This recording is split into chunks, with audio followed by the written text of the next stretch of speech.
Homer and the kids went on a shopping spree at the supermarket. When it was time to check out, he kept making demands to give the bagging employee a hard time. However, Homer's attitude was very aggressive. Other customers saw this and started imitating Homer. This caused a lot of difficulties for the employee. At this point, Homer not only poked people with a baguette, but even started making personal attacks. The bagging employee finally couldn't take it anymore. He threw off his work uniform and called on everyone to go on strike together. Homer didn't care about this incident at all.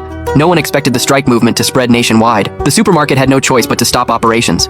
Food started becoming scarce. Homer couldn't find any food at home. Bart finally managed to find 2 eggs. Unexpectedly, the next second, the mother bird came back. The dog could only stare at the empty bowl, but soon it smelled food. At this moment, Marge noticed something unusual about the dog. Homer hoped it could find something to eat. Unexpectedly, the dog faked them out and immediately ran away. It ran straight up to the attic and started searching. However, Homer still beat it to the punch. This was an old lunchbox Homer had used. Surprisingly, there was still a box of animal crackers inside. Homer ignored Marge's attempts to stop him and threw the crackers directly into his mouth. But he didn't expect some crackers to be made of pure gold. Whoa, a solid gold animal cracker! At this moment, Lisa discovered that with pure gold crackers, they could get a free trip to Africa.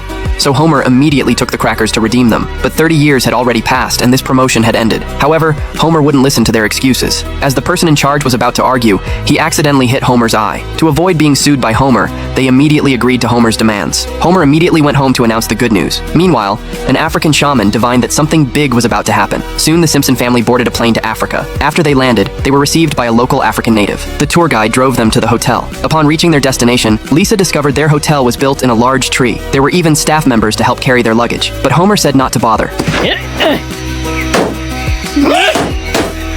At night when sleeping, there were actually many mosquitoes here. Fortunately, the tour guide helped them out. The next day, the tour guide took them to see wild animals. Everyone was very excited. The next second, a giant egg was about to hatch. Unexpectedly, the creature inside was actually a rhinoceros. Lisa couldn't believe it because this wasn't scientific at all. However, Homer said seeing is believing. What was even more surprising was that giraffes actually lived in caves. This left Lisa even more speechless. At this moment, the tour guide said there was a cheetah in the distance. This caught Marge's attention. She actually thought the cheetah was running too slowly.